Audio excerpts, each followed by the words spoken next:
So, hello guys, what's up? It's me again, si Mima Alicia nyo at nagbabalik ulit para sa ating panibagong video. Alam nyo guys, hindi ko talaga makuha ang punto nitong mga DD list na to the point na, oh my God, yung pag-zip lang ng wine ni First Lady dito kay Cheese Escudero, ginawa nyo ng issue. Bakit hindi natin pag-usapan yung national issue which is yung Pogo, yung West Philippine Sea, yung corruption, yung extrajudicial killings?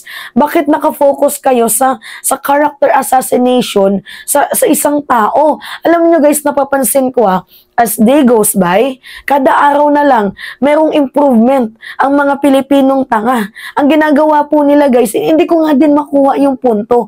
Habang patagal ng patagal, pa-weird po ng pa-weird ang mga issue na ipinupukol po nila kay First Lady at kay President Marcos. Kung matatandaan nga ninyo guys, nung nakaraang buwan, ano yung issue ni PBBM? May pulboronic video daw. Actually, nung nakaraang taon pa yan yung issue kay President Marcos na merong pulboronic video, yung meron daw pong inanakang pinsan si President Marcos. Kay First Lady naman, yung issue ni F. Eliza, nangidap daw ng bata sa Turkey.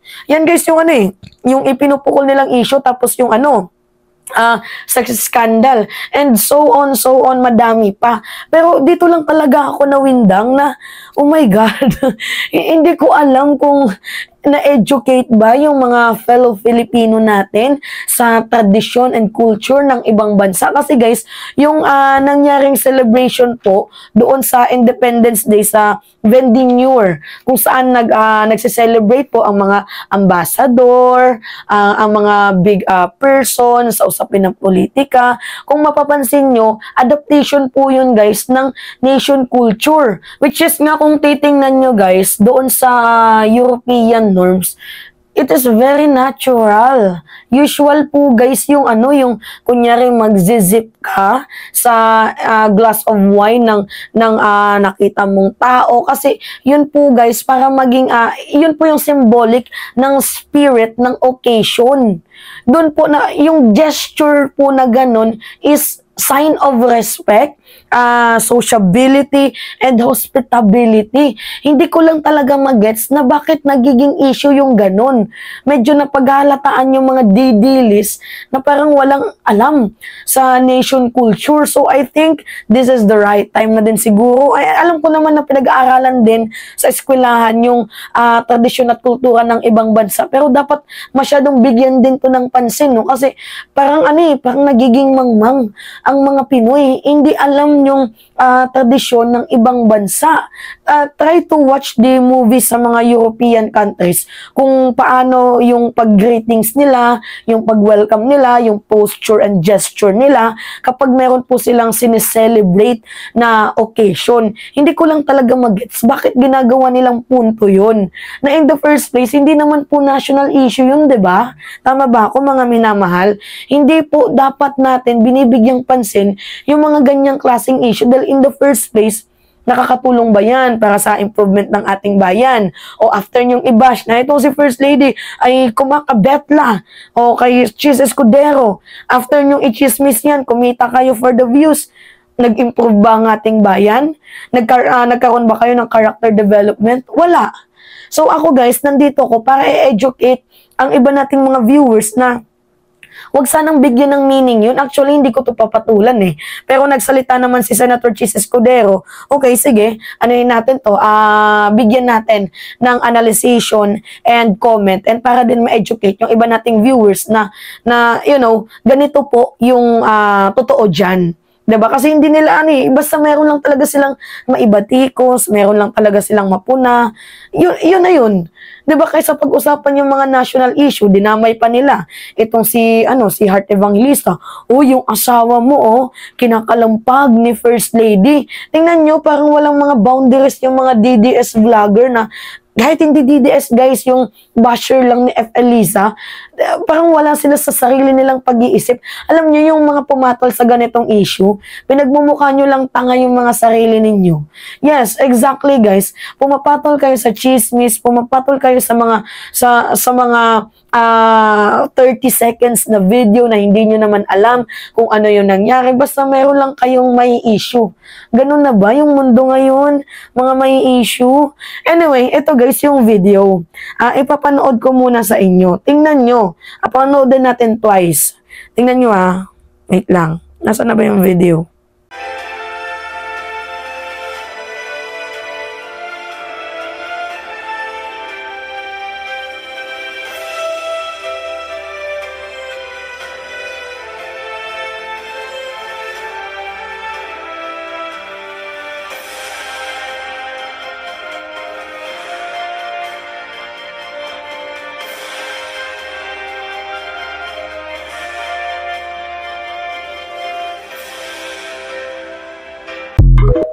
Yan. Ulitin pa natin once. Ulitin pa natin. Isa pa.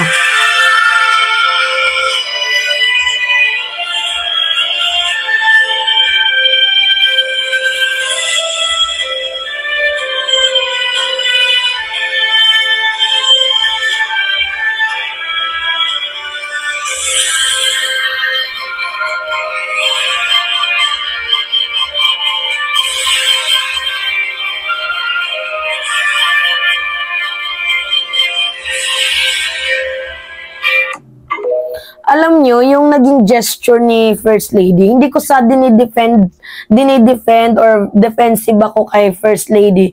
Pero yung posture and gesture po na ginawa ni First Lady, it is a sign of a good gesture. Kasi sa mga ganong pamamaraan, nagkakaroon ng spirit ang bawat okasyon. And tingnan nyo, after niyang uminom ng glass of wine sa baso ni Chis Escudero, may nagbigay ulit sa kanya ng another glass of wine. So, meaning to say, guys, it is a natural phenomenon. Lalo na kung nakapunta na kayo ng ibang bansa at naranasan nyo yung culture and tradition nila. Mafe-feel nyo na, ay, ganito pala yung, yung sign na you are yung wini-welcome ka nila, yung pinapakitaan ka na hospitality, sociability, and respect. I don't really get the point na bakit nagiging issue to. Now, sabi kasi sa mga didilis vlogger, bago daw po pumunta ng Malacanang at mag-celebrate ng Independence Day, itong, tama ba ako sa Malacanang ba? If I'm not mistaken. Basta nagsa-celebrate sila ng ng Vendinure sa Malacanang. I don't think so. Pero ganito guys, total dito lang naman tayo nakafocus sa video na ipinakita ng mga didilis. Sabi daw nila, bago daw pumunta, itong si First Lady at itong si President Marcos nung gabi para mag-celebrate ng Vendinure for Independence Day sa Malacanang ay nag-away daw ang mag-asawa. Kung kaya't ang ginagawa daw po guys ni First Lady ay pinapaselos niya daw itong si President Marcos. Abay, hindi ko talaga makuha yung punto nila guys. Like, ano yung gusto nyong palabasin? Ano yung gusto nyong ipamuka sa taong bayan na itong si First Lady ay nangangabit, na itong si Chis Escudero ay nangangabit din? Like, ano yung gusto nyong ipunto dito? Na itong si First Lady hindi alam yung boundaries niya. Itong si President Marcos din hindi din alam yung boundaries niya. Try nyo kayang mag-travel, di ba, sa ibang bansa para nang malaman ninyo yung tradition and culture ng natin, ng mga ng ibang bansa, para nang hindi kayo nagmumukhang hunghang, hindi kayo nagmumukhang tanga, or hindi kayo nagmumukhang parang walang kaalam-alam sa nation culture. Yan nga po guys yung yung ina-address ko dito kasi itong SIP scandal na to, kasi tinawag nilang SIP scandal. Itong SIP scandal ni First Lady ko, according sa mga didilis vlogger, is hindi po national issue. At saka wag na wag niyong idadamay yung mga hindi naman mahilig sa politika kagaya ni Heart Evangelista na yung sabi, uy Heart, papayag ka ba na yung asawa mo kinakabetla na ng First Lady? Like, hindi niyo ba alam yung mga boundaries ninyo? Hanggang doon na lang ba kayo sa pagiging issue maker? Hanggang doon na lang din ba kayo sa pagpapalaganap ng fake news? Hanggang doon na lang ba kayo? Anyway, itong si Chis Escudero, sumagot din naman. So, ang sabi niya, ang ginawa niya naman po ay, pagpapakita ng pagiging maginoo. So, kasi pinangalanan din siya na naging waiter din daw ni First Lady. Hindi din naman po pagiging waiter. Yun, dalawa nga yung issue na pinukol nila eh. SIP scandal at pagiging waiter ni Chis Escudero. So ngayon, nung kumalat yung issue na yun, actually, I think pinagtawanan lang to ni Senator Chis Escudero. Hindi na nga dapat to ina-address yung mga ganitong issue eh. Pero wala, pinilit ng media na ambush interview ata. I don't think so. Pero anyway, ang sabi ni Chis Escudero, maaaring sabihin ng iba na makaluma or parang under. Pero sa akin, hindi kailanman magiging makaluma or di uso. Ano man ang itawag ng iba, pagiging maginoo at pakikipagkapwa-tao pa din ang ginawa ni Senator Chis and Senate President Chis Escudero. Ang problema kasi dito guys, kaya hindi tayo umaasenso dahil sa mga katulad nitong mga hayop na mga mga issue maker na to na wala na kayong ibang ginawa sa buhay nyo kundi gumawa ng chismis. Yan ba yung trabaho ninyo, pantotrolls? So meron din tayong video guys na kung saan nagsalita itong si Chis Escudero. Wait lang. Sinagot ni Senate President Francis Chis Escudero ang nag-viral na video nila ni First Lady Liza Araneta Marcos sa Vandinur sa Malacanang kahapon. Dito makikita ang pagkuha ng unang ginang ng wine glass na hawak ni Senador Escudero. Ininuman ito ni First Lady at binalik din kalaunan sa senador. Umani ito ng samot-saring reaksyon mula sa netizens. Ayon kay Senador Escudero, kinukonsidera niya bilang pagiging gentleman o maginoo ang pagsisilbi sa mga kababaihan. Anya, bagaman maaaring sabihin ng iba na tila pagiging under ang kanyang ginawa, hindi anya kailanman magiging makaluma ang pagiging maginoo at pakikipagkapwa-tao. Dagdag pa ng mambabatas, hindi anya dapat minamasama ang anumang pagkakataon na maginoo sa sinumang ginang o binibini. Wala pang inilalabas na pahayag ang Malacanang sa isyong ito. Actually, hindi na kailangang maglabas ng Malacanang dyan. 'Di ba? Pero okay. Kung yan, 'di ba, hindi naman issue, ginagawa yung issue. Sa tingin nyo ba matutuwa din kayo kapag i-brought up namin yung kabit issue ni Sara Duterte? Hindi sa akin ang galing yun. Ang galing yun kay EP. Kay Epifanio Labrador. Na kung saan itong si Sara Duterte ay may kabit na isang basketballista na ang pangalan ay Jan Amores. Diba? Nakakatuwa ba? Ha? Matutuwa ba kayo kapag binrot up namin yung issue na yan?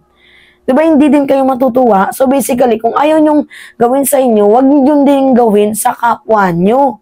Kasi kayo, hindi naman tayo mga loyalista nga ang nanguna sa issue na to, kundi sila. Diba sila yung gumawa ng issue, tapos nung nagkaroon na ng hidwaan, ako hindi ako kasali dyan ha, nag-expose lang ako. Kumukuha lang din naman ako ng balita para magkaroon tayo ng update. Pero mostly, hindi po ako pumapatol sa mga marites. Ayokong bumaba yung standard ko. Kasi nandito na tayo eh. Hindi pa tayo nasa taas, pero nandito na tayo. Ayoko nang i-lower yung standard ko. Napapatol sa chismis, sa marites. Kasi hindi naman po tayo ganun. Diba? Ayoko naman mapangalanan na, uy, si Mima, 21 years old pa lang, pero grabe na kung makapagsinungaling. Ayoko nang ganun. So, dito lang tayo sa facts and pag-usapan natin yung national issue. Yun dapat yung i-address natin. Hindi yung mga ganitong klaseng bagay-bagay na binibigyan nyo ng mali siya kahit hindi naman kamali siya. Gets? Anyway, yun lang guys. It's me again, si Mima Alicia nyo at nagbabalik ulit para sa ating panibagong video.